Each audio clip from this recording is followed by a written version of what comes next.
Now you could pretty regularly just like get the answer, but it used to just be you're just guessing, you know, and like you think you have like a good strategy, but maybe there's just like a counter strategy that you didn't consider, you know? Wow. Yeah, because your opponent probably knows the right strategy too, so they'll kind of throw you off, right? Yeah, no doubt. Yeah, because they know that you know.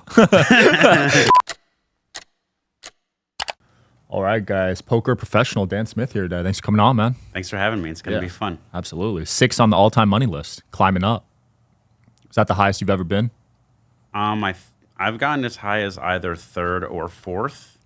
When Bryn Kenny won the big $1 million tournament, I got third in that tournament, and if I had won, I would have made number one. Oh, wow. So you were right there. It was in the hunt, yeah. Damn. But like also that tournament was like, it was so big that it like really just catapults you up, you know? Yeah. Yeah, I noticed because I've looked at the list and pretty much 80% of the cashes seem to be from like a few events. Yeah. It's like a big cash out, like a $10 million payout, right? Something like that, yeah. Yeah, so I don't know if that's a good way of judging skill level. Oh, definitely not. Because it just comes down to a few key tournaments. Yeah. If you have a few $1 million tournaments over your career, sample size is going to be that relevant. Right. But it's something to talk about. What's a better gauge to test skill level, you think? I mean, if you included buy-ins in there, like, okay, this person cashed for 55 million and they were in for 35 plus 20. And also, I think just like the eye test of like seeing somebody play, how are they handling situations? Like if you talk to somebody about poker, in some cases, you could just tell right away they know what they're talking about. Wow, you could tell just from talking to them? A bit. Or like if you see someone play a hand, certain mistakes are obvious enough that it's like pretty indicative that the person's not going to be like a star. That makes sense. Yeah, it never shows the buy-ins. That's a good point because they could have bought in a few times. Yeah. They could have even lost money and you wouldn't know. For sure. Yeah, like, it happens. Like the buy-ins are big. Like I probably played like 5-ish million of buy-ins last year, you know? Wow. Maybe more. It's pretty wild. Yeah, I saw on your Twitter, so last year you won 700K, and I think as of last month you tweeted you're down 700K. I don't know if it's still... At the WSOP. At the WSOP? Yeah. A lot of... And like also a $250,000 entry fee. Like a 700K swing almost doesn't mean all that much, you know? Like... $250K tournament, right? It's gonna swing a lot. Yeah, I guess it's all relative. For someone like you playing high stakes, that 700K is not that much. Yeah, and also for the big tournaments, plenty of professionals like take on investors or piece themselves out, that sort of thing. Got it. Is that something you do, or do you fund your entire bankroll yourself? I take investors for the big tournaments. I think if you're like with the tax implications as an American, you kind of have to. Otherwise, having a losing year, like it would be such a big negative tax-free roll. Right, because you can only write off 6K, right? You could write off losses against winnings, but only over the course of a year. So if you lose $1 million one year, you win $1 million the next year, you're break even, but you owe the government 400. Holy crap! I didn't know that. Yeah, it's rough. Wow. So there's probably a lot of poker players that get wrecked because of that. They don't know that when they're starting out. Yeah, sure. Is that something you had to learn along the way? I mean, it was like a factor, but like it also like in the early parts of my career, you're not playing for super high stakes back then, you know, and you're playing smaller. Like you just kind of learn along the way. Right. Were your stakes early on, like, was it gradual increase, or were you kind of just one day you just decided to play really high stakes? I started when I was like 13 years old. I got a $25 transfer onto this poker site, and I started buying like $5 games, you know? So I started low and then built my way up from there. Okay. So humble beginnings. Wow. 13. That is an early start. I was a chess player when I was really young. Yeah, I want to talk about that because I'm a chess player. Ooh. Not as good as you. I looked up your elo. You hit 2,000, right? I got up to 2170 and 2200 is master. Wow. So that's always been a goal. Still never quite got there. Do you want to potentially revisit that in the future? I think so, yeah. They say with chess, it's tougher as you get older. Yeah. I mean, definitely that's the case. There are also, I think, like, the things about getting tougher, like you also, if you just work really hard at it, like, okay, you're a professional basketball player, your skills are going down in your late 30s, let's say. Mm-hmm. If you're just some guy who's playing really casually, you can just still definitely be getting better into your 40s, you know? Yeah. I feel the same about most things. I feel that, yeah. With all the advancements in health and technology, you see LeBron playing at 40 now. Yeah. And, like, okay, maybe he's starting to decline, but, like, in a local league, you can just definitely keep getting better. Yeah, 100%. Yeah, I've been at 1350 for 8 months. I've been stuck, man. Yeah. That's the thing with chess. You just plateau, and it's just, you just stop getting, it's frustrating. It's so hard to get better at chess once you're at a certain level. Yeah. Like, how long were you stuck at 2000? Maybe like 2 years. Wow. And then I kind of hung it up. You got sick of it? It just stopped being fun for me. I realized I was, like, playing because I was good at it, not because I enjoyed it. And I saw that, like, for me to make, like, the next jump, like, I could have been, like, a 2,400 player in the US, you know? But, like, there's no future in that, you know? I just saw it would have been a ton of work, and I didn't think the payoff was there. Right. Yeah, the money's tough in chess. Really, really tough, yeah. Like, you're probably not making much at 2170. Basically zero. I think to support yourself, you need to be, like, top 10, top 20 in the world, you know? Wow. So it's like tennis. Yeah. And it's rough. And that's the thing with poker. You don't have to be top 10 to make a living. No, I mean, if you're just better than the people you're playing against regularly, right, you'll win your fair share. So that's why you switched. Were you playing poker while you were playing chess simultaneously, or did that? There was plenty of overlap, yeah. There was plenty of overlap. Yeah. Interesting. I see a lot of chess players now getting into poker. Have you seen that? Yes. I feel like there's always been, like, a good relationship between the two games, like mutual respect for... A lot of similarities in the mindset, you think? Some, and I also just think if you play one game competitively, like, you kind of get it, you know? Yeah. And also, I think a lot of chess players see people making money at poker and, like, want to give it a whirl. Yeah, I see that. The luck factor is a rough thing to deal with, though. In poker, right? Yeah, because in chess, there's almost probably none. Yeah, the only luck, I guess, would be if your opponent is off or something. I mean, if two people are very similar in skill, who wins on a given day is going to come down to, like, various factors, you know? So there, like, is a luck factor. Like, if you play 10 games, one is supposed to get 5.5 out of 10. Any given game, anything could happen. So, like, that is a variance or luck. Yeah. But, like, between two people who are different in skill, like, the guy just never wins. Yeah, 100%. You're not going to lose some random guy in chess, ever. Yeah. Have you been following the chess, like, the pros still? Yeah, I enjoy it. Yeah. I enjoy it, too. I was going to ask you that. I like, you're not going to like this answer. I like Hans Niemann. It's entertaining, and he does have a interesting style. I think he's just kind of, like, pretty mean a lot. He's got a chip on his shoulder because of what happened. But I like the underdog story. That's why I like him. And he's American. It is interesting. I've got a lot of people into it. It did, yeah. Who's your guy, Magnus?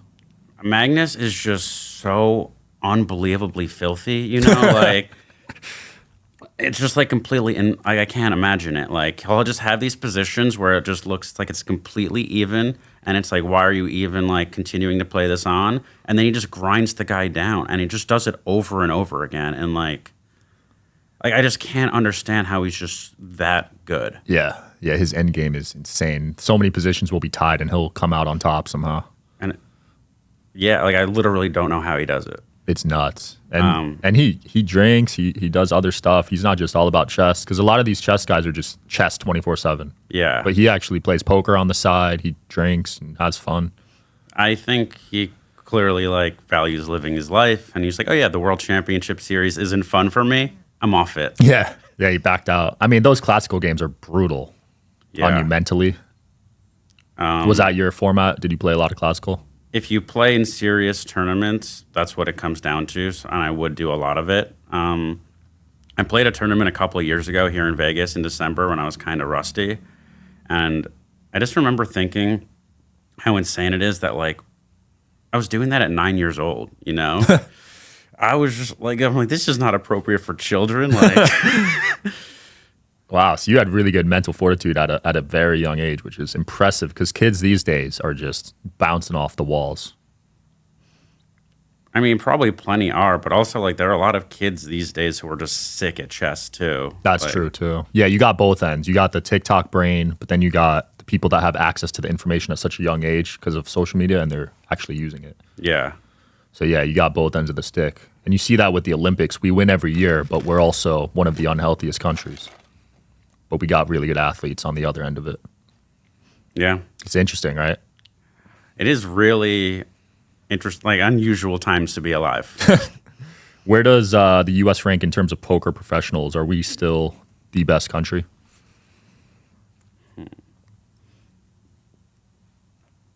I would be inclined to think so. Like, it's a challenging thing to say, but yeah, I would say the U.S. is probably the strongest. There's a lot of variants of poker too, like Texas Hold'em. You can play the mixed games, Omaha. So I generally think about Texas Hold'em. Same, yeah. I was mainly asking about that because that's the biggest one. Yeah. I would say the Americans are probably the best. Okay. Because I see some big games out there in Asia. There are some big games out there in Asia. Those aren't usually open to everyone, you know, like the Triton games you're talking about? Triton, they have tournaments that are open to everyone, and that's a format I love about poker, you know, like 2 p.m. start, everyone with the money could show up, great. And then sometimes they have like cash games, and those are like invitation only. They try to like make it such that the games aren't too tough, that sort of thing. What do you think of this new era of these games being streamed on YouTube and social media? I think they are making some good content. For me, some of like those really big poker games are more kind of like reality TV than like poker, you know? Yeah, yeah. I personally don't care to watch like a bunch of people, like just because like, hey, they have $300,000 in front of them. If none of them really know how to play, or they're intentionally playing bad, for me, I don't care to watch it. But like, if it's reality TV for some people and like they enjoy it, cool. Just for me personally, doesn't do it. I could see that. Yeah, I asked that because I've actually never seen you play in those, so I wondered why you didn't like those live stream games. I've played sometimes. Generally, it's kind of political, and I mean, if you're running a poker game and you're having everyone buy in for $200,000, and you could be playing against me, who's very good, or this other person who's drinking and not very good, you're going to make a lot more money with that other person in the table. Right. So you're a shark at that table. Yeah. That's probably why they're not inviting you as much as you used to get invited. I get to play in those sort of games like a couple of times a year, and I enjoy it when I do. Yeah, that makes sense. Yeah, because you're just a fan of the game, so you want to see high quality poker being played. Yeah, if I was gonna go the other route, I would just rather like full on watch an episode of Jersey Shore than that, you know. I would say in a way it's good though overall because it's bringing a lot of new players. Would you agree with that? I think poker is doing quite well, and I think the streams are a huge part of it. I'm actually not super knowledgeable about like the modern content era, but it does seem like YouTube poker stuff is like huge. It's crushing it. There's guys pulling up to the casinos in Vegas with cameras. You probably played at some of these tables, and they're just filming every hand. And some people get annoyed, but it is interesting. Yeah, I think there's like a way to do it that's like respectful and doesn't slow down the game. And then also there are just some security concerns, like if a phone is like if you're playing really big money poker, there are going to be people who are trying to like con you, and it's just like, okay, maybe like a new thing is like if a camera could like see the cards off the deck, you know? Yeah, you never know.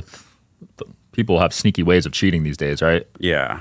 I mean, has that happened to you where you were at a game and you felt like you got cheated or slighted? I don't think so, but it's something that you have to like be on the lookout for. Well, that's impressive because you played a lot of poker, and I felt like that was a more common issue. To some degrees, it probably does happen. If someone's going to be doing it and they're going to be good at it, it might be hard to catch. Yeah. But for the most part, like the people that I play with, I know and trust. Like I go to these Triton tournaments and I feel like really secure in the game security, you know? Well, I saw one clip of you with I think Martin Kabrhel. Was that in the World Series? That was the WSOP 250K. Yeah, and he was like staring at the back of the card, and it was a whole. And I mean, it wasn't just that. It was that like I don't know if you saw this. He was like doing this thing with like putting his nail into the card. Oh, really? That kind of blew up in a sloppy way. I had some choice comments for him. If I could go back in time, I would just have said something more along the lines of like, if you are doing something like this into the card, whether you're marking it or you're not, that's against the rules and you don't get to play. You know, like do you understand about card marking? No, I didn't know that was a rule actually. So the reason that like cards work is when you see like the back of the cards, they all look the same, you know? Yeah. If you put marks into some of them, you could be like, oh, that has a fingernail in the corner. Maybe that is the ace of diamonds, you know? So he was like doing a thing that looked like it, and people said he wasn't marking him after the fact, but it sure looked like it, you know? Got it. But aren't they only using the cards once in the World Series? No, they use those cards, especially on TV, they use RFID cards. Yeah. Which are more expensive. They use the cards a bunch. Got it. And also, like at some venues, it is a thing that come up. Like you're asking for like new decks kind of regularly, and they're like, "Ooh, each deck is like $20." But like, sure, but it's a $250,000 tournament. Yeah, I saw some crazy stat where they used like so many cards at that tournament. Yeah, that's crazy. Yeah, I think he's an interesting player. I feel like he does it on purpose, just getting people's heads. I think it is definitely trying to unsettle people. Yeah, I think that's part of his strategy because he's done it so many times, so many different games. So at this point, it's not a coincidence. Oh, it's been a thing that's been happening for many years. Yeah, because when you are angry, you play different, right? They call it tilting. Yeah, some people handle emotions differently. But yeah. You can be frustrated or unsettled or like in the back of your mind if you're asking yourself like, is this game on the up and up? Right. You're questioning like, then it's harder to play. Did you feel like he affected your play by doing that and you got angry? I think I was able to maintain my composure and play really well. I think I kept it together well, and like I was able to use I think I was able to use those emotions to be like, I'm going to really lock in. Like, I'm not, there are certain things when you play poker, like, you know how there's a timer? Yeah. If you're being like really diligent, like the best thing to do is probably to act at 28 seconds every time so you don't have any timing tells. And in some situations, like you're like, I already know what I'm going to do. I'm just going to act. It's like, you know what? I don't like the way this Martin guy is acting. Every time I'm playing against him, I'm going to try to do everything perfectly. You know, I'm not going to give him an inch. Interesting. So I think I was able to use it to lock in. The game within the game. Yeah, that's why I love poker, because there's another game of it that people don't see or think about. There are a lot of mind games, and even if things get like more technical and computery, playing the player and just like, I'm here, you're there, this guy just bet all of his money. Does he have it or not? That's still a huge part of the game. Interesting. When the computer started becoming everywhere, is that something you embraced right away, or did it take some time? I was a little resistant to it, and kind of ironically, it was kind of part of what led me away from chess many years ago when you started having to use the computer. It just became less fun, more technical. Yeah. And then I saw that happening with poker. Deja vu, right? It makes sense. Yeah. Yeah, with chess, it was a big deal, right? It kind of ruined the fun for a lot of people. Yeah, it requires a lot of, like, it's a different kind of work, and like you could be very, very well prepared now, which is a huge advantage. Right. Yeah, because I watched the old chess games on YouTube, like Bobby Fischer and Andrew Tate's dad, and they were all over the place. It was really fun to watch, but because they didn't have these engines telling them this was the best move. You know? It's just a complete game changer. And that's how poker was back in the day too, right? Yeah, like you used to be figuring stuff out, coming up with some of your own strategies. Now you could pretty regularly just like get the answer, but it used to just be you're just guessing, you know, and like you think you have like a good strategy, but maybe there's just like a counter strategy that you didn't consider, you know? Wow. Yeah, because your opponent probably knows the right strategy too, so they'll kind of throw you off, right? Yeah, no doubt. Yeah, because they know that you know. That's so funny, man. Yeah, because everyone in the high stakes has the computers pretty much. They're using them, right? I would say basically all of like if you're a very serious player, you're studying with it to some degree. And that's why even some of the amateurs too. Really? Wow. That's why I was surprised when Bryn Kenny came on. He said he doesn't use it at all, and he's still getting pretty good results. Bryn's one of a kind. Right, but that's not a common thing. It is very much not a common thing, yeah. Yeah, and Helmuth is another one too, but he's not playing the high stakes events. He doesn't really, he does, like, I would say like the biggest tournaments are where like the most serious competition goes down, and he hasn't ever really been one to participate in those. What's the biggest buy-in you've played in? I have played in either 3 or 4 $1 million tournaments. Holy crap. I've happened to have great results there. 3 times in a row, I got 3rd place. Damn. It's impressive, man. Well done. It is impressive, also super fortunate. But yeah, it's a fun streak. What percentage of that was luck, you think? Because you say fortunate. On any given day, if you play a tournament, like say there's 50 players, if you're the best player in the field, maybe you'll win like 1 out of 35 times type of thing. It. Most of the time you just don't win, you know? So 3% chance if you're the best player in the field to win a 50-person tournament. Yeah, and like... That's crazy. So anytime you win, it is just hugely fortunate. Like luck is like the biggest factor, but like you can give yourself better chances to get lucky. Right. Because there's a lot of players that will make the final table. So that to me is a lot of skill, right? Because if you're constantly making the final table, that's not just luck. Over a big enough sample size, like I've started playing the very big tournaments in 2012. The fact that I'm still around doing it is like, okay, now like the results are starting to be indicative. But even like you can just have a great year and maybe not be that skilled of a player, you know? Yeah, if you just play against people worse than you, right? Or no, like you play against good people and you just happen to get lucky, you know? Right. Like you could be an underdog in a tournament and still win. Yeah, you've probably seen that all the time. Does that annoy you when you see someone worse than you winning? No, I mean, it's just kind of... It's why you get to play poker for big money compared to like chess, you know? Right. So you just got to embrace it. Yeah, at the end of the day, it'll never be all skill. There's going to be luck involved. And that's why it's a great game to gamble on relative to, say, like chess or tennis, you know? When if you just know one side's going to win, you're not going to play for money. Right. That's true. That's really cool. Are you playing anything online, or are you all in person these days? I play very small amounts online. I actually messed around last night on WSOP.com, and I got second in the $500 mystery bounty event. Oh, nice. Yeah. So I miss around in those events a little bit, but other than that, I don't play much online. Yeah, that's a small buy-in for you, 500.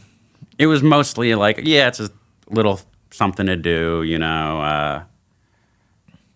But yeah, it's on the small side.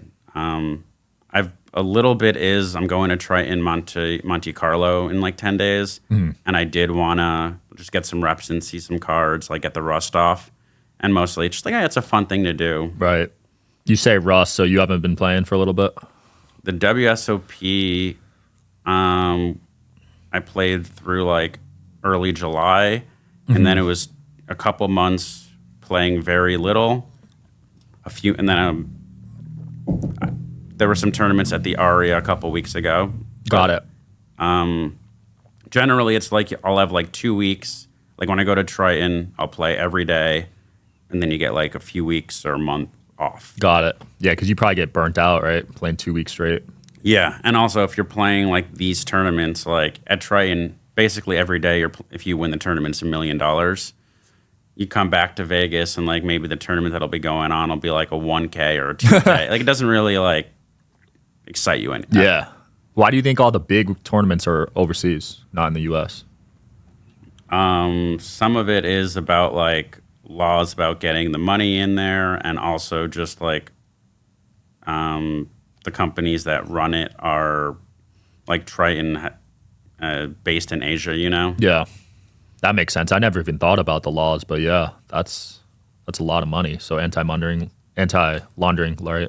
And if you have like $1 million tournament in London, you have to go through like the London banks. Like it's more of a hassle than if like you say you're in Monte Carlo, where the rules are a lot like smoother. Right. Yeah. Imagine wiring the money and they put it on hold and you're freaking out. Yeah. Damn. The money laundering thing. There was a casino like a week ago. It might have been Resorts World or something, but they just got a huge fine because they were allowing people to gamble like high limits. Yeah, that seems to be have been happening a lot over the years. Yeah, that makes sense because who knows where they got that money, but yeah, that's a whole nother podcast. I want to talk about the health side of things. You bought a $10,000 cold plunge? Yes. That's awesome. What brand was that? I got the plunge one. Plunge one. Plunge.com? Yeah. I've been looking into that one. I would not get that one. Really? If you spend that kind of money on a cold plunge, like the support aspect should be really good. And when I've had issues, it's just been a complete disaster. Wow. Good to know. Now that it's working a bit better, I'm like happy with it. But if I can go back in time, I would have gotten a different product. Interesting. Yeah. Some of them are really expensive, and I don't know what the main difference is. I think like they're pretty similar, and like I also think like you could probably get like a great one for like $5K instead of like going up to like the $13K ones. But generally, as a thing, like I absolutely love them. Just maybe not the one I have, but yeah, that's probably what I'll do. I just got a 5K infrared sauna, so I want to do some hot cold therapy. It's the best. Yeah, I can't wait. I also have a sauna, and it's just like basically every night before I go to bed, and it makes me feel wonderful. Yeah. Are you big into the biohacking health stuff? I try to take good care of myself. Some of like I'm not like super crazy about it, but I try to be very active. I try to generally eat reasonably, you know, and like the things that I enjoy doing, I do them every day. I feel like any little edge at your level is worth it. Totally. And also just walking around feeling good. Yeah. Is great. Yeah, because the diet, I mean, there's probably players that eat like don't even realize it's affecting the way they think when they're playing poker. Yeah. Like it could really get to your brain. Yeah, I feel that. Like you see Negreanu, who's vegetarian. It's interesting. Yeah. I mean, I think there's a lot of different ways to eat in a way that you'll feel good, but I think just knowing your body and what works for you, you know? Yeah. Like some people eat carbs and like get sleepy, and other people I think can function well on it. Absolutely. I cannot. Honestly, I can't either. I have the gene break for it. Have you done a gene test? I haven't. Look into those. It's really important information. I'll give it a whirl. Yeah. Shout out to Gary Brecka. That changed my life. I found out I had this, it's called the gene, but yeah, MTHFR. Basically, half the population has this and they don't even know. You can't eat pretty much all bread in the U.S. Or grains, which is a lot of different food in the U.S. So, yeah, it's not something I'm super informed about, but like, I'd believe it. yeah. All right, this was an interesting take you had. I'm big on food, and I saw you post your favorite restaurants in Vegas. You posted Ramen Boys is the best ramen in Vegas. Yeah, But not just Vegas, in the U.S., you said. that I've had. I absolutely loved it. I've been to Japan like 5 times, so and like ramen was the thing that really stood out. Have you had Ramen Boys? I haven't. It's unbelievable. Really? Like, yeah, Okay, I'll go there tonight. I'll text you how I like it. I appreciate that. And then your best pizza spot, I've never even heard of this spot, 00 Pizza. Yeah. Growing up in New Jersey, I like pizza, East Coast thing. And the stereotype is it's hard to get good pizza on the West Coast, but I think that place is real good. Interesting. And like fun vibes too. Okay, where is that spot? Is that... Also Chinatown. I want to say it's on Spring Mountain. Okay, I love Chinatown. Yeah. I'm there at least once a week. I feel like that's like the best food in Vegas for sure. I agree. Yeah, it's slept on. Because the Strip, you're paying triple the price for the same thing. Yeah. Some Vegas people are like totally anti-strip. I think it's worth doing sometimes, you know, like, okay, you're paying up for a bit, but like also some of the stuff is just cool, good vibes. I agree. Yeah, I'll go there for an experience, knowing I'm going to pay double or triple, but it's fun. Night out with friends. Yeah, I feel that. A lot of locals don't even go to the Strip. I've heard that a lot. Yeah. But it's kind of like whatever. Like, if I want to go to the Sphere and spend $200 on dinner and have a fun night, let's do it. It's a special thing that you get to do sometimes. Have you seen any shows at the Sphere? Not yet. Have you? I saw the Eagles this weekend. Nice. As a musical venue, the Sphere is just unbelievable. And like, it was a great show. That they're older, but like they can still play. Yeah, I noticed all their musical acts are the older bands. So I can't really relate. Yeah. I think at some point they're going to get like more modern bands and it'll be something that's cool. But I would recommend seeing something there. Yeah, I might see that nature show there. I wanted to see the UFC, but...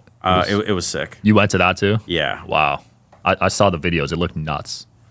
I was very skeptical. Like, I thought it wasn't going to look good. And then I get there and was just like, oh, this is spectacular. Wow. That's cool. Do you go to a lot of shows in Vegas? Whenever there's someone that I'm excited about seeing, I love seeing live music. When there's someone I'm excited about, I'll make a point to do it. That's one of the best parts about Vegas. For sure. Every week there's something. Yeah. Something major. Now we're getting NBA, apparently, MLB. I'm excited about my real estate out here. Vegas has been doing some cool stuff the last several years. Yeah. You've been here a while.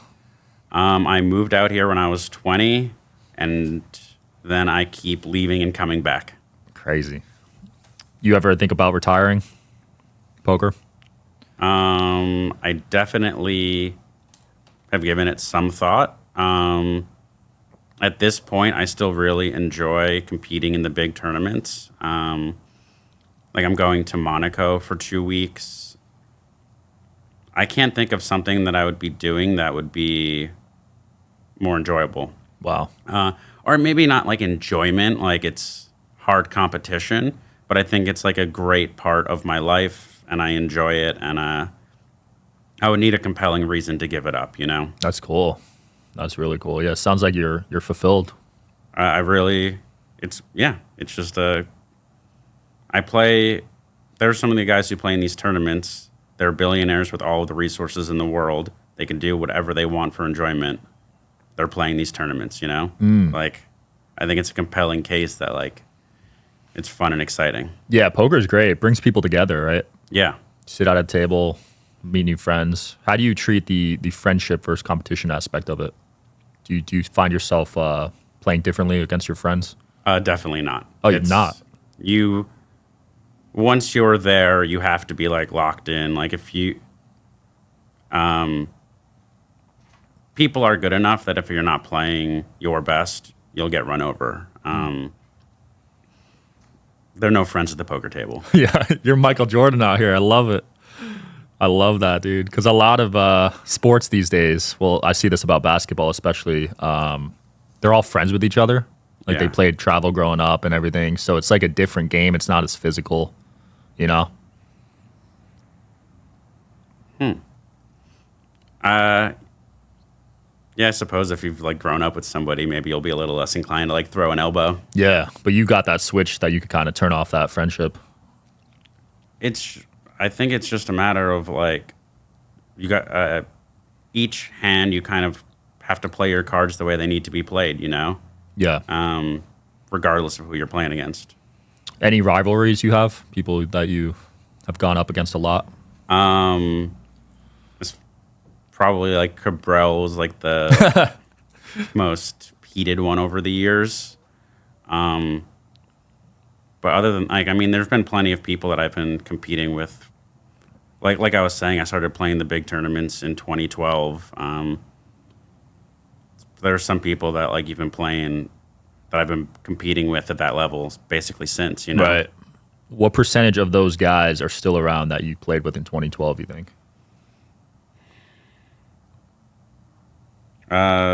Maybe like 10%. That's it? Wow. People generally only are at the top for a few years, and in some cases, it's like, okay, people do retire. Either they're not winning anymore, or it's like, okay, time to have a family or like move on to something else. Wow, 10%. That's a lot lower than I thought it'd be. Just an off the cuff, maybe. But like, of people who were playing all of the big tournaments back then, I would guess that there are like around 10 who still compete at the highest level, you know? Wow. Yeah, you don't see the guys we used to watch on TV. You don't see many of them around. I was talking to Negreanu about this when he came on. There's not many. Yeah. And like the people that grew up on TV, I would say like they were even like a couple generations ago, you know? Right. Like the Mike Matisow types. I don't even know what that is. Okay. I might have been too young for that one. Like classic, did you like watch WSOP on like the Moneymaker stuff? I was like in middle school, but yeah, I caught like, that was the first time I saw poker, Okay. Moneymaker. Yeah, I saw that on TV and got into it too. Yeah. Like, he was a big name at that time, you know? Right. He's still playing, actually. Saw him in the World Series. Moneymaker? Yeah. Yeah, he had a pretty good year, either like last year or the year before. Yeah, that was impressive. Moneymaker, man. So that's why you got into poker. That's crazy. See it on TV. You were 13, you said, right? Yeah. Chess, I was like kind of struggling with. I was plateauing. I couldn't make the master title. And I saw poker on TV, and it's just like they are playing so much less seriously, you know? Yeah. Like even like a low-level chess tournament, people are locked in, trying their hardest. Yeah. I'm like, yo, they're playing for a huge prize, and like no one's even trying. Yeah. Like, it's weird. I love that. Yeah. I only play 5-minute chess because I don't have the patience for classical, man. There's a big thing in between. Like at 5 minutes, I would say, like, by the end of the game, you're always just super rushing, you know? And I think it is nice to sometimes play games where, like, you can actually play out at the end. Fair, yeah. But on the other, then you're spending 30 minutes on a game of chess rather than 10. Right. Yeah, 5 to 10 is It's a huge jump. It is. Yeah, you don't have time in 5 minutes to think. Some people play 1 minute. Yeah. I dabble with it. Oh, yeah? What's your rating in 1 minute? 2,400. Holy crap. Oh, so you are a master in 1 minute. Online ratings are inflated. Like the master title I view for like only over the board, and like the online to over the board ratings, Yeah. there's like a conversion thing there, you know? What causes that? More players, I think, so there's probably some inflation and just different rating systems. Like I don't exactly know the math behind it, but Got it. But like I know the highest players in online chess are over 3,000. compared to like FIDE. The number one rating is like 2850. So it's generally like generally subtract a couple hundred points from your online rating to get your in-person rating. Damn, that's humbling for me because I've been telling everyone I'm a 1350, but I'm probably like an 1150, 1200. Hard to say. But maybe. Yeah. No, but you're right because I've seen it all the time. When I played in Times Square in New York, I got wrecked. Those guys are tough. Those guys are good. Have you ever played out there? Yeah. I would generally play at Washington Square Park. Nice. But yeah, it's kind of like a New York tradition. Yeah, I knew I was screwed when he didn't even tell me his rating. He wouldn't tell me. I was like, all right, this guy's probably really good. Yeah. Yeah, no, that's a bucket list item to play out there. It was a fun time. Absolutely. I love going to New York. Yeah, shout out to New York. Growing up in Jersey, I actually didn't like it growing up. I didn't have money to enjoy it. Now, being able to spend some money makes a huge difference. Massive. Yeah. Well, man, what's next for you? And I know you got some tournaments coming up. What else? So I run this charity called Double Up Drive. We are in the processes of starting our big annual drive. I believe it's our 10th year. We've raised $27 million for good causes. Our drive is going to go live this year, I believe, December 3rd. So we're in the phase of like pulling money together, getting like the back end stuff ready to go. Is it in Vegas? It's mostly online. The general premise is if I pick out 10, or rather we pick out 10 organizations. If you, say, wanted to support mental health, you can pick out the Strong Minds charity. Any money that you donate, our team will double. So your 100 becomes 200. So it's both like an efficient way to get involved, and you could trust that we've done a good job with like the vetting process. So like all of the organizations involved are reputable and doing good things with the money. I love that. I'll link it below and I'll donate some money too. Thank you. I appreciate that. For sure. Thanks for coming on, Dan. That was fun. It was wonderful. Yep. Thanks for watching, guys. Check out the link below. See you next time.